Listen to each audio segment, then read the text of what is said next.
Hey, this is Rebecca coming to you live on Thursday. Happy summer, everyone. Hopefully everybody's enjoying your summer. I know kids are out of school, and if you're like me and you're juggling among multiple things, summers are always fun, but they can also be a bit overwhelming.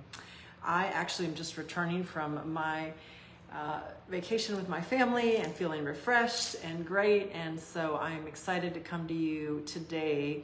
So we have been on a business series that I have titled RC Business Series, and we have been going for about 6 weeks now on various topics super important to my heart, and I'm just sharing my practical principles and the things I've learned along the way as an entrepreneur in my own business.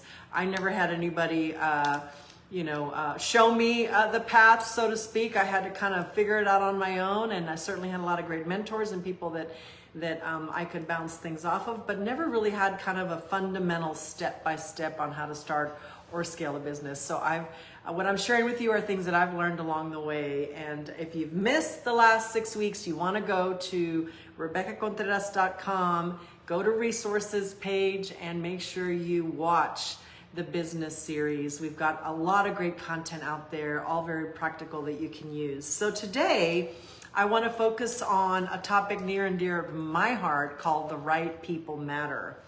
I will tell you, I have been hugely blessed and having the right people in my life to help me not only start my business, but scale and grow my business has been very instrumental about my journey. And it's 100% the reason that I am successful. It's not only recruiting the right people, but engaging the right people, training the right people, and deploying the right people to execute on the avant-garde mission. And I have 5 key factors I want to share with you that have been hugely instrumental to my success. Number 1, the faith and belief in God and in myself. We know there's a higher power sometimes, that things outside of our control blow up, and having that faith and that sort of divine ability to go to and ask for help and seek for help, and also really believing in myself and believing that I can actually scale and grow, and when everything hits the fan, believing that I can work through it. So faith is a big component of my entrepreneur journey, and many of you that know me know that. Number 2, my hard work, relentless stamina, support, the resolve, all the things that I've talked about in my book, Lost Girl. The right strategy, number 3, the right plan. I talked about number 4, the last week we were together, the solid financial plan and infrastructure. And lastly, the people. So today, I'm going to talk about the people. If you missed the prior weeks, I do address strategies 1 through 4 in the other weeks that I've covered, so you'll be able to glean some good knowledge from that. So Forbes has done research. I love Forbes. If you don't read and follow Forbes.com, make sure as a business owner or future business owner you do that. It's a great resource. They put a lot of good content out there. I was super blessed to be part of the Forbes features last October, where they featured our nonprofit and our Give Back initiative as a company called Girls of Legacy. And anyway, as I've gotten to know them and as I've been benefiting from their content, I've learned so much. So Forbes.com, so they list research-driven content that says that a lot of business owners and company owners do put a lot of value in, things like tech and money and tech. I mean by technology, platforms, money, products, services, all those things. But they list in their research the number 1 asset for any company is your people. It's your biggest investment in your asset in terms of the dollars that you spend. If have people on payroll, it's usually your biggest line item, but more importantly, it's your biggest opportunity too. And so this has been my personal experience. My top 7 elements that I'm going to share and keys with you today have been driven by the fact that I have been successful because of my people. And one of the reasons that we've gone from 0 to multi-millions of dollars every year in just a 13-year period has been because of our people. We have great people. Number one, people represent you to customers. Number two, they manage customers. Therefore, they're going to bring in the business when customers are happy, and they're going to kill the business when customers are not happy. That's why I call it a make or break strategy with the right people. Number four, they bring in talent that I don't have.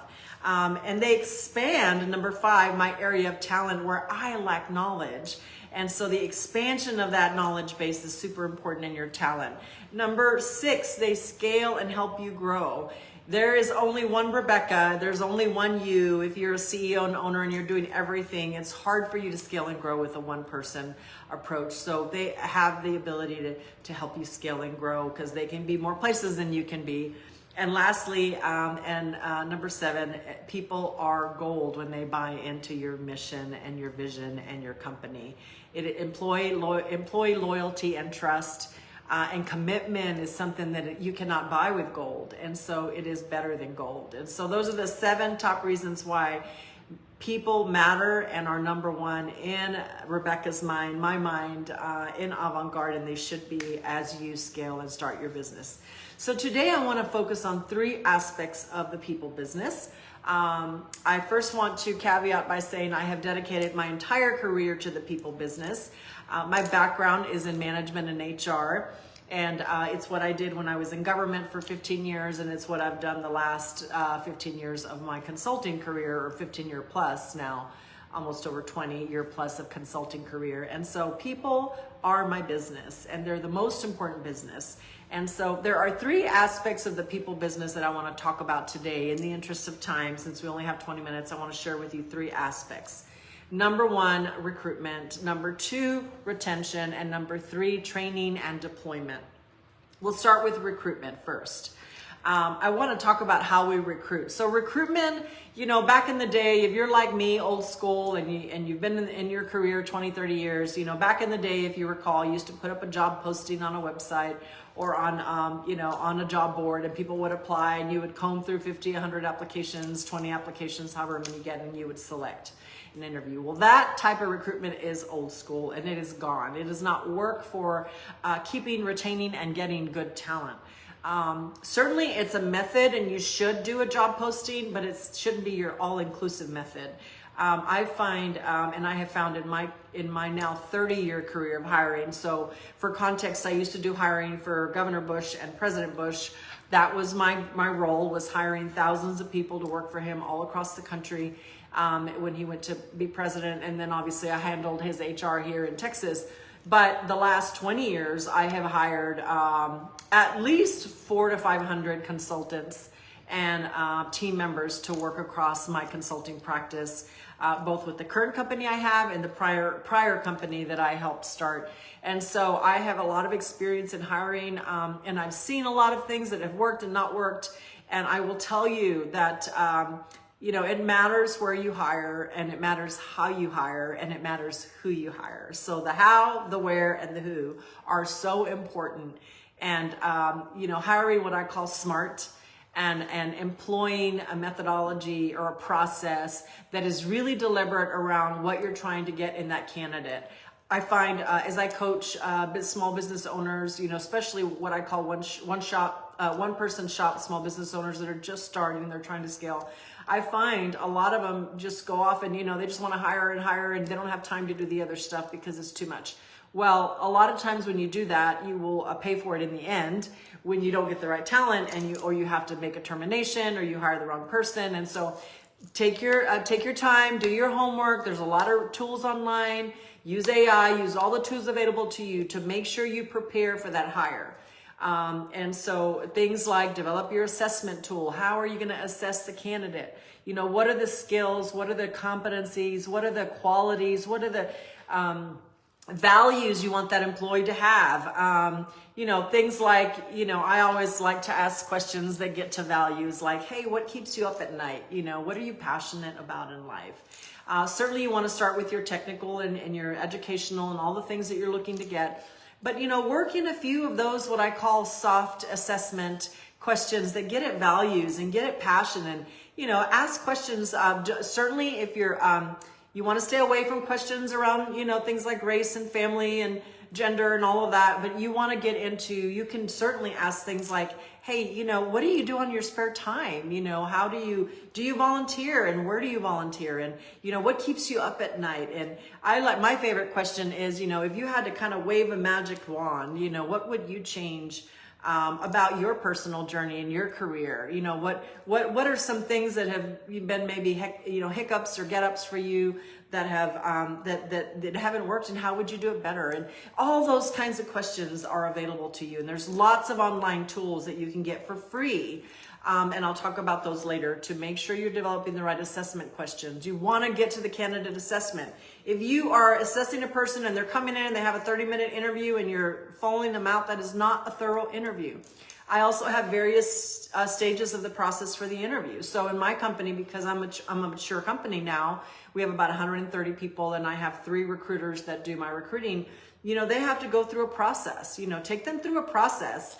It's not going to be that easy. Make them work for, don't make it hard, because you'll lose talent in this market. But, in my company, we have what I call a 3-scale process. They go through the recruiter first. If the recruiter likes them, then they interview through the PM. And if the project manager likes them and they want to make a recommended hire, then they make that proposal to HR.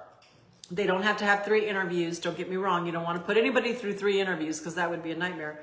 But make sure they have at least 2 screenings. And maybe if you're a one-person shop, and I was 13 years ago, it was just me and my partner, and you don't have all those layers to go through, then maybe do an initial assessment and conversation over the phone or by Zoom, where you talk to them for a little bit to get to know them, and then you do a deeper level screen and dive later once you have time to work through those assessment questions. So recruitment, hire smart. Second is retention.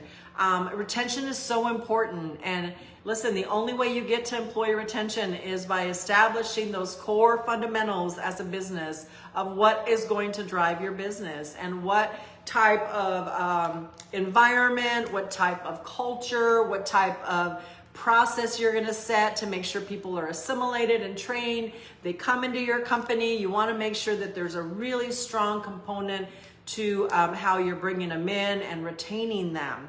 In this market, guys, it is brutal. I am finding the retention rate is really, really tough. People are stealing people left and right. If you're in Austin, where I am, we're also hiring in DC. We're hiring in Philadelphia. We're hiring in Texas. All those markets are really, really tough markets. Atlanta, they're really tough markets to hire in. And so you are competing. So retention, once you hire somebody, you want to make sure you keep them, because if you lose them in 2 or 3 months because you lose them to someone else, so you want to think about what your retention strategies are. I want to share what mine are in terms of building our retention culture. So I have the top 3. There are about 15. Again, Forbes.com, they recently issued a really good article on the 15 top strategies for companies to focus on employee retention. And all of the 15 strategies that are there are available to you on Forbes.com. You just want to Google in the Forbes. You want to Google employee retention strategies, and it'll come up. I have at least 3 that I will share with you today in the interest of time. There are others on my list, but I want to share with you my top 3. Number 1, building a culture and creating an environment for employees to thrive.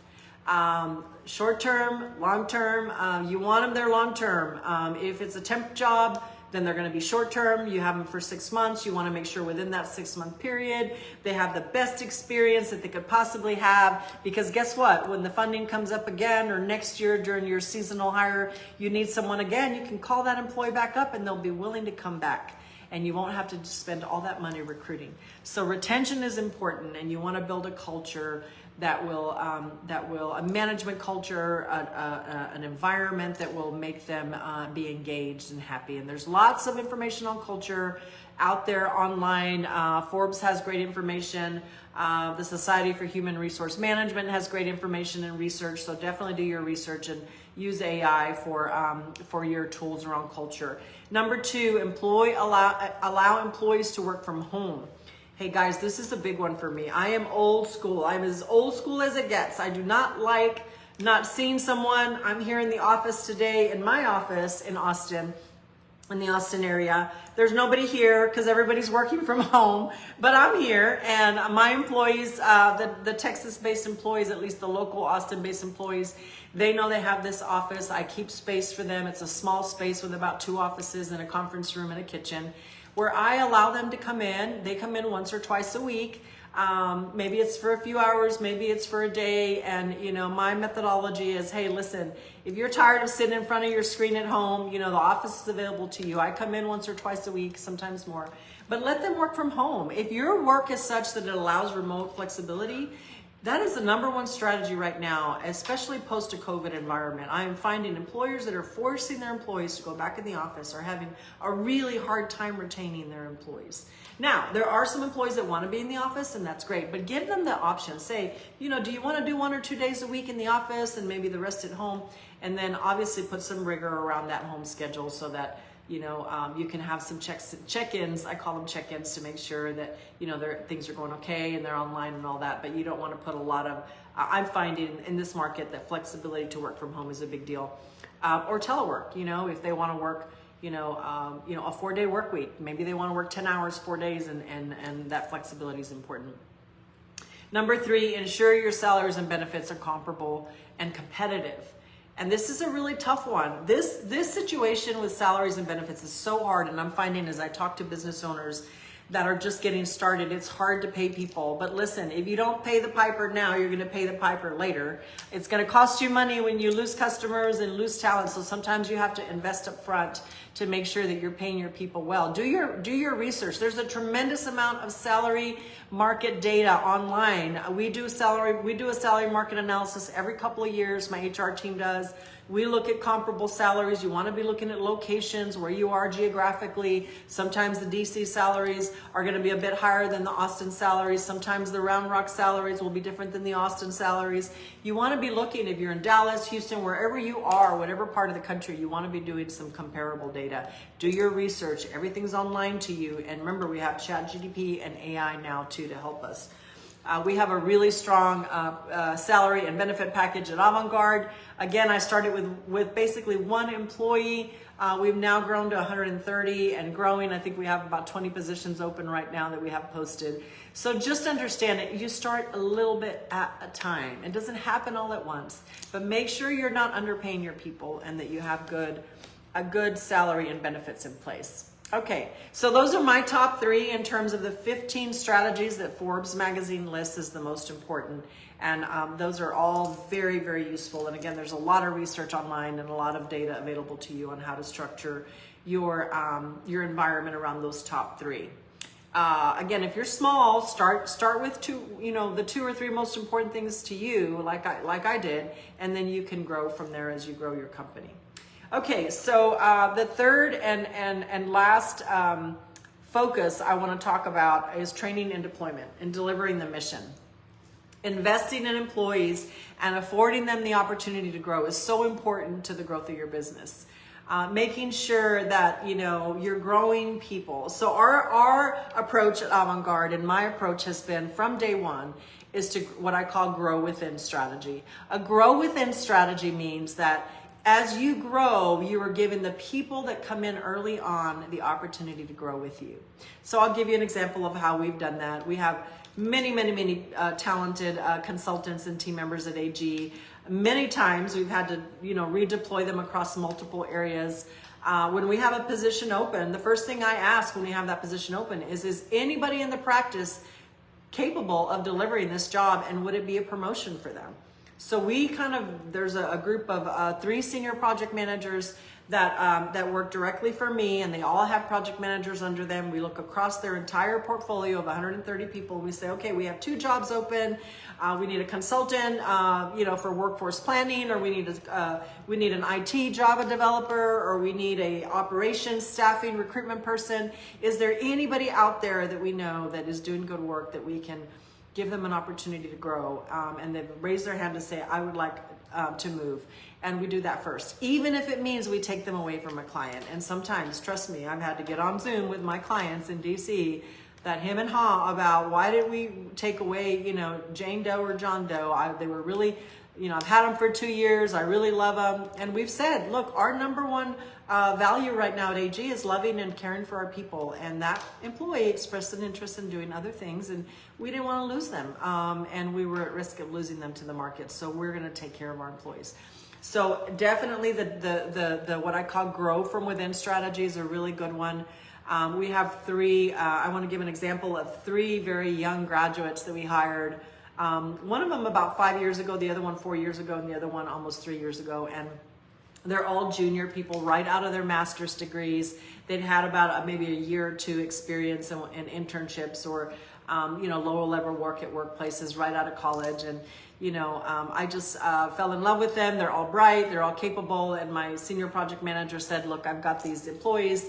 I really want to grow and develop them. And, they're going to come in and they're going to commit at the bottom junior level, but I'd like to put them on a scale.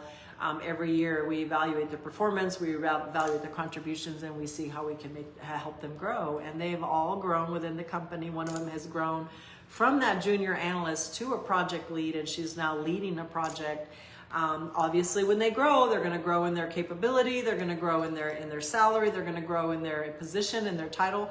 These are so important. I find, especially among the younger workers, the what I would say 25 to 35 to 38-year-olds, they really want opportunities to grow. And if your company is one that's not giving them that opportunity, you hire them here and they're staying there forever, you're probably going to lose them. I was in discussion with a client of mine.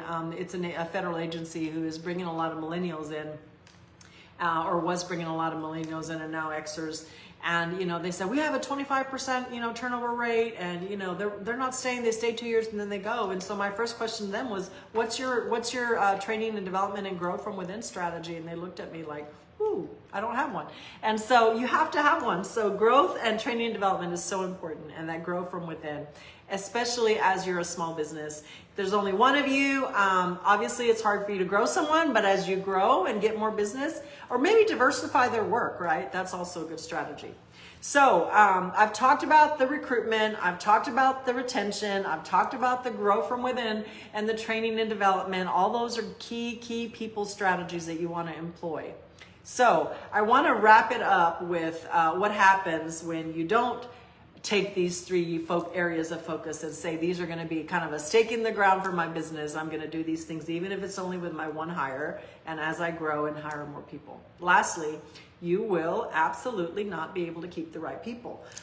If we don't do a real thorough job around what I call assessments of the candidates as they come in, use your social media tools for recruiting. Don't just throw job posting up and at the Workforce Commission or wherever you post your jobs. That's not a really good method for recruiting. You will get a lot of applications and a lot of talent, but they don't.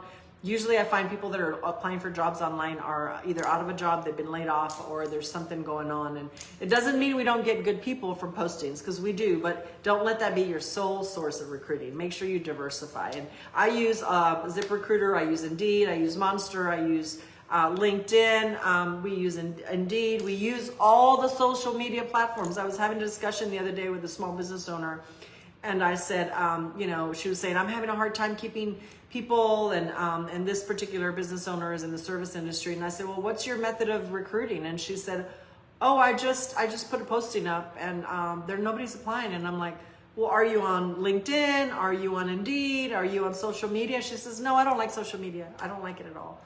And I looked at her and I said, you have to get on social media, and you have to use the social media platforms like Indeed. It's the number one. Indeed is the number one recruitment platform right now for employers. It's a very strong recruitment platform. And it's so important for you to understand the social media platforms and know them and learn them. There's a lot of classes, by the way, online free from Indeed on how to recruit on Indeed. So you want to absolutely leverage. The number 2 is this social media number 1. Number 2 is referrals. You want to leverage those referrals and use the people in your network that you've built to leverage the input that you're getting. So I want to leave you with a couple of action items. Make sure you go to Forbes.com on this particular topic, and honestly on other topics of your business. Look at their 15 top strategies for retaining and keeping employees. Look at their top strategies on how to recruit and retain, leverage AI, leverage LinkedIn, leverage all the social media tools. If you don't have, your presence is not on LinkedIn and you own a business, you need to build a profile on LinkedIn. And make sure you have that profile built around you, because what happens is you interview someone, they're going to go and look you up on LinkedIn, or they're going to look you up on your website, or they're going to look you up on Facebook to learn more about you. So we've talked a lot about recruitment, retention, and training and development. We are out of time. If you enjoyed this particular series, make sure you share it out with those that are in your network. And if you missed the first 5 series, they're on my website at RebeccaContreras.com.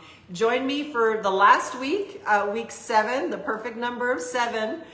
Next Thursday, same time, same place, here on my Facebook Live page at 12:30 Central. I will be wrapping this series up with a bow, talking about the importance of evaluation and pivot. Pivot is so important to growing and scaling your business. So anyway, I hope you enjoyed it and hope to see you next week. Talk to you soon.